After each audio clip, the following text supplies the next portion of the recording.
Good morning, traders and investors. Welcome to this Wednesday's Wedbush edition, January 25th. Joel Alconin here with Moshe Katri, who heads up the payments and IT services research for Wedbush.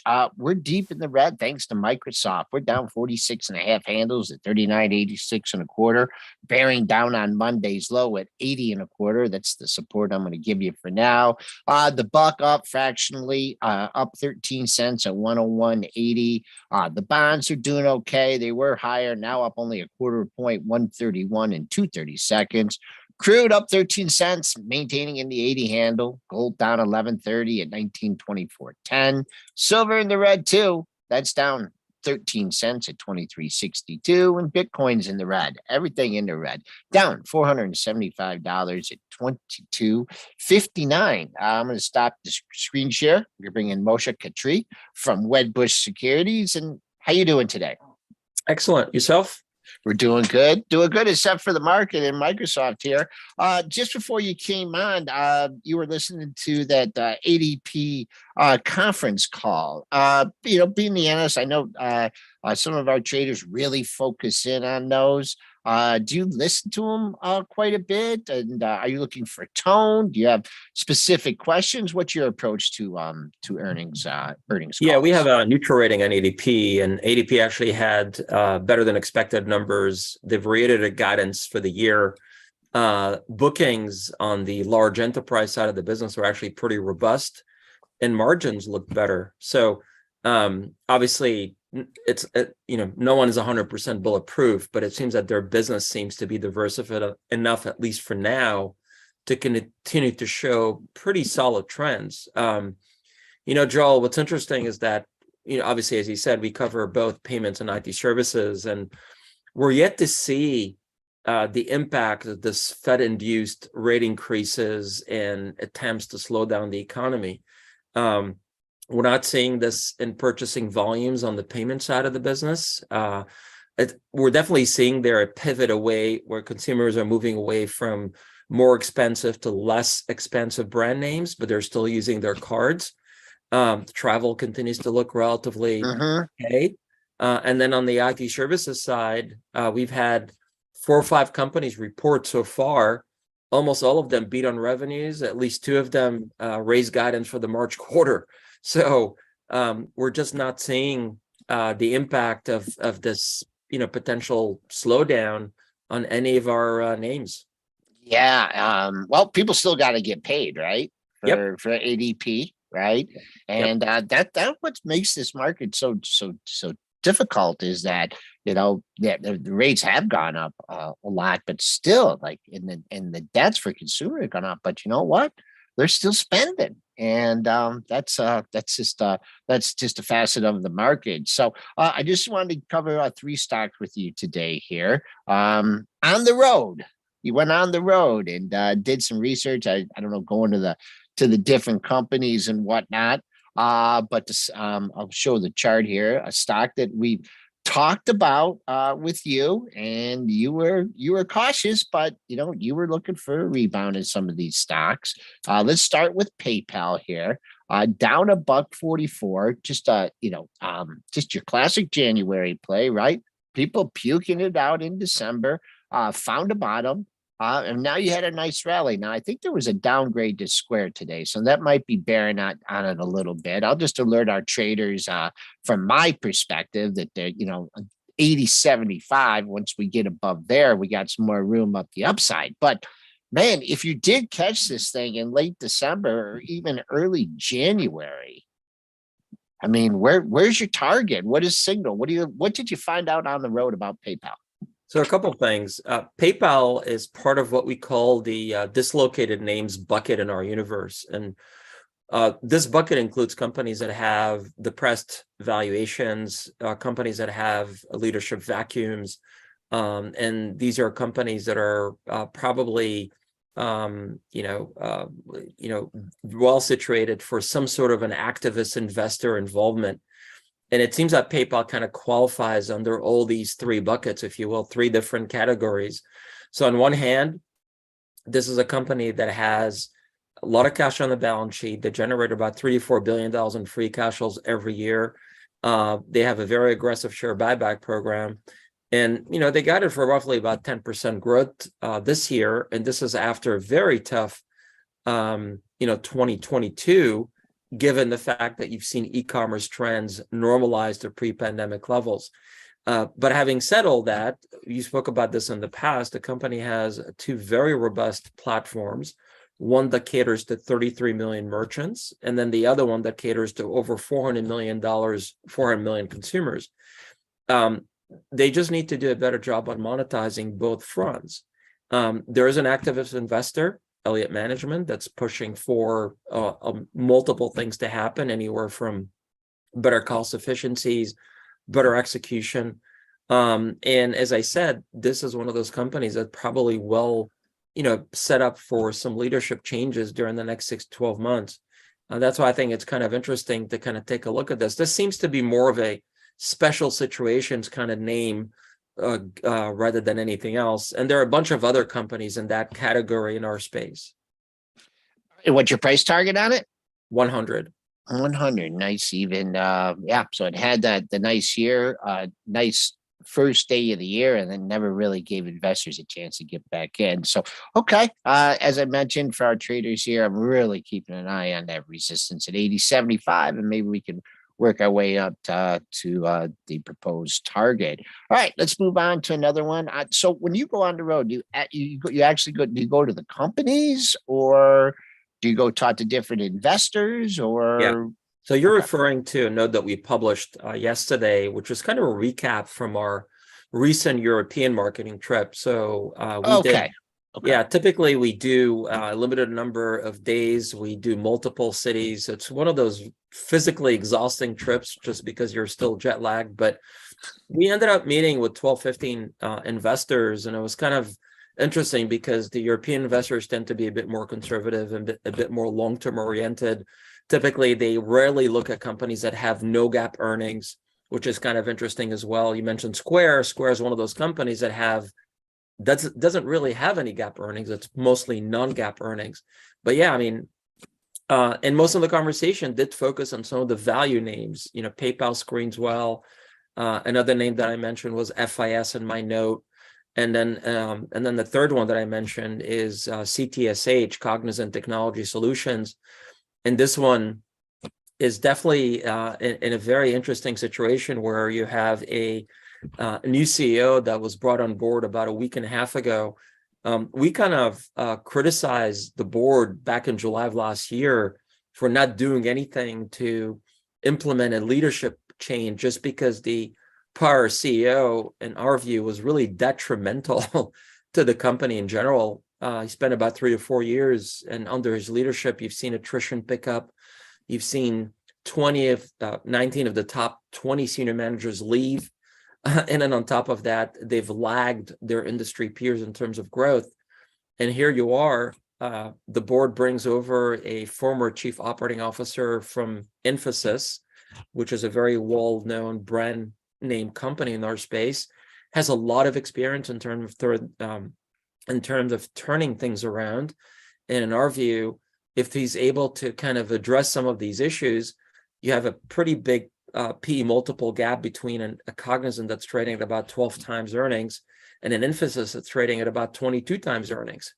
So this one also kind of screens well and looks really interesting, especially if they can execute on this turnaround plan. So did it get a nice pop on the CEO chain? Because I see it got a spike up to 67.41 on the 12th, and came back in and filled that gap nicely, and now working its way back higher. So that's down. It's definitely a non-consensus idea, because we've seen a couple of our competitors downgrade the stock during the past week and a half. And again, I just don't understand the logic here.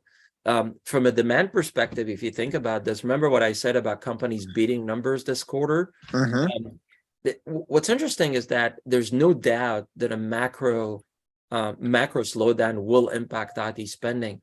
But what's really working in favor of the likes of Cognizant is the fact that companies seem to be pivoting towards what we call cost optimization and cost takeout projects. And this is the sweet spot of someone like a Cognizant. And that's why bookings looked very healthy in general in this industry. So if these guys are going to be able to kind of pivot towards this area, focus more on cost optimization and vendor consolidation related projects, they should actually be doing pretty well regardless of what happens to IT, budgets this year. All right, Sid, what's your price target on this one? Cognizant? Yeah, 75. 75. Okay, not too far away. All right, and this chart, I love charts like that. Do you look at charts at all, or do you kind of Absolutely. glance? Okay, all right, because man, you got to get this 75 guy out of here. I mean, who is this guy? I don't want to be sexist, guy or girl. 75 you hit on the 2nd of December. You hit 74.89 back on the 15th. Last 2 days, 75.04, 74.02. I mean, it's preventing it from filling the gap up to 79.16. And I just look at this as like someone just accumulated on, probably that was a bad day, probably on earnings, accumulated the stock, and they said, you know what? I don't care where this goes long term. I'm getting out at 75. So there's the big barrier. Nice move. You could talk about that spike down in November, the slow recovery, and where we go from here. Yeah, FIS is a two-sided platform catering to merchants on one hand and then to financial institutions on the other hand. This is a company that's been around for a long time.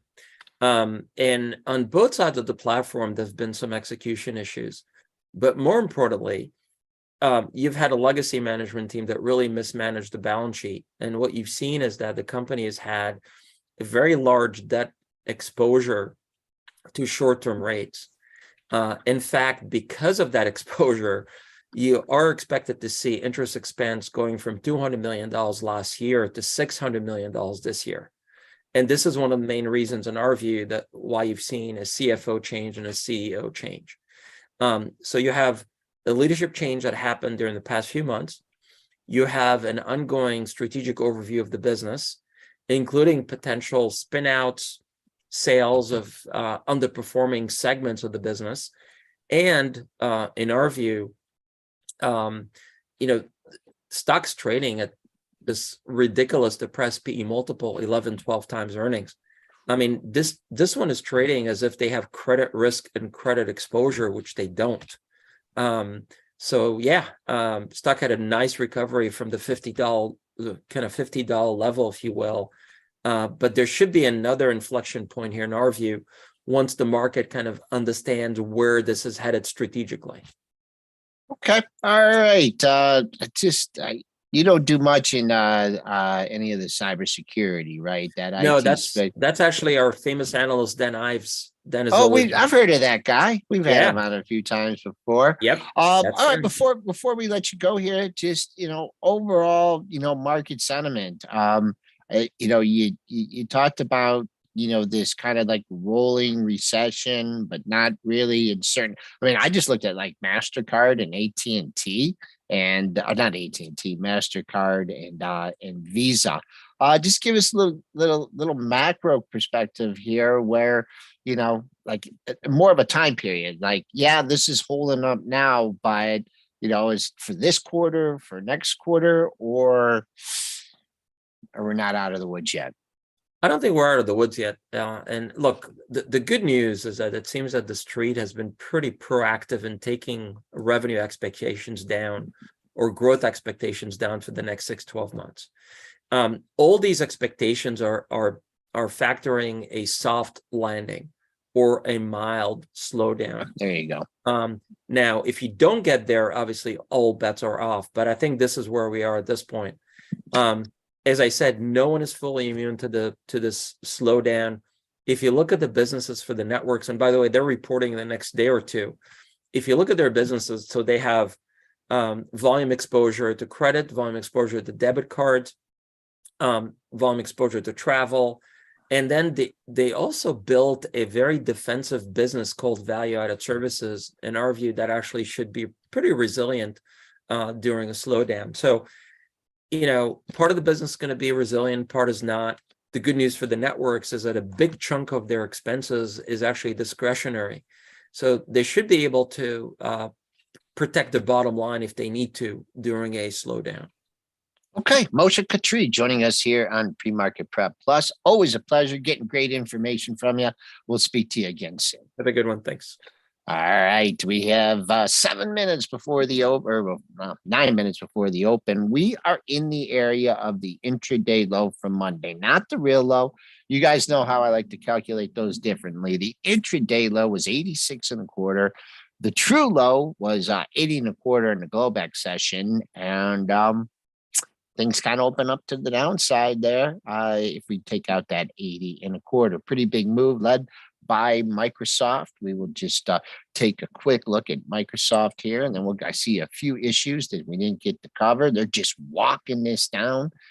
We mentioned a daily low at 34.51. Well, see ya so far. Walking it down, next daily low 230.68 if you're looking for some more on the downside, but steady sellers here in Microsoft. Let's see here. Mojo Rising, the old Doors song here, Mr. Mojo Rising. Jim Morrison has returned, and it is in the Pre-Market Prep Plus chat, asking about Fortinet. And what can I give you on this one? Well, you're down 56 cents and you got two highs in the same area. Focus number on the upside. Got to get through 51.50. I'm going to give that 3-star resistance. On the downside, you're still holding yesterday's low in 50.10. That's not a bad number. Just gets a little slippery slope under that until the parallels at the 48.80 area. But nice move on this one. Since the beginning of the year, you had the other dip down. This might be a stock that, if they're rotating out of some of this other stuff, this might be a stock that they're moving towards. CrowdStrike, we know what the chart's going to look like on that one. Straight up since the beginning of the year. Pullback time. Resistance, you got 3 highs in the same area. Let's just call it 109. That's good enough for me on the upside. We're a ways away. My interest here in this one, the low 92 and a quarter. So it's called 92 to 109. That's 10, 17, 8.5. You're getting back in. You figure your exact 50% area here if you want to own this one. It's coming in right around 100. So 99.57 is your 3-day low if you're looking to pick this up on a dip. If you're looking to sell it on a rip, you got to get up to the bottom of yesterday's range at 104.14. Let's see here. Last one, I got to rip through these as time is evaporating. Snow down 7 sticks in an area of limited support. Maybe get this thing in the lower 135 handle, parallels at 135. I'd keep an eye on that for a potential bounce and resistance back on the upside. It's going to be tough. Bottom of yesterday's range, 145 in a quarter. Oh, you guys don't want to see me. I don't want to see my charts. Sorry about that. Let me get my charts back up. You don't want to see me looking at my screen. That's a horrible sight. All right.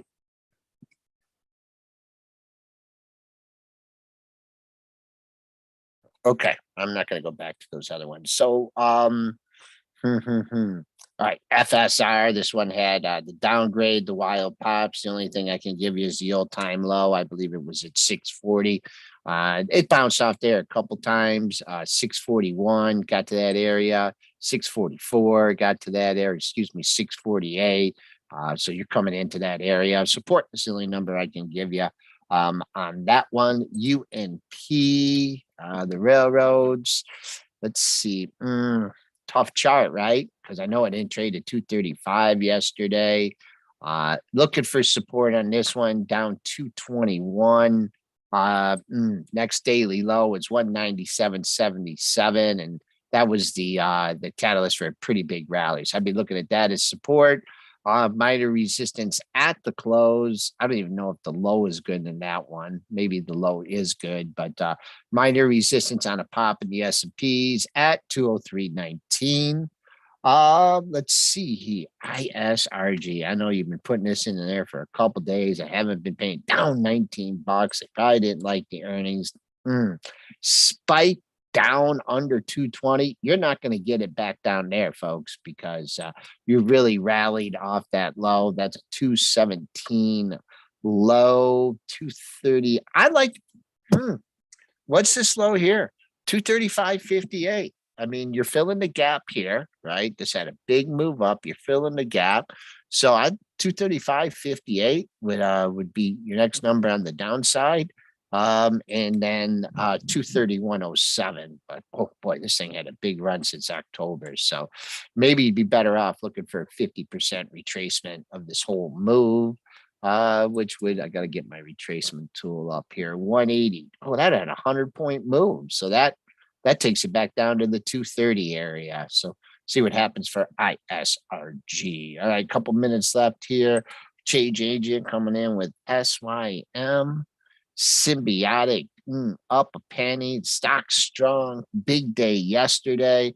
What happens at 1626? That was your high on the 19th. Strong day yesterday.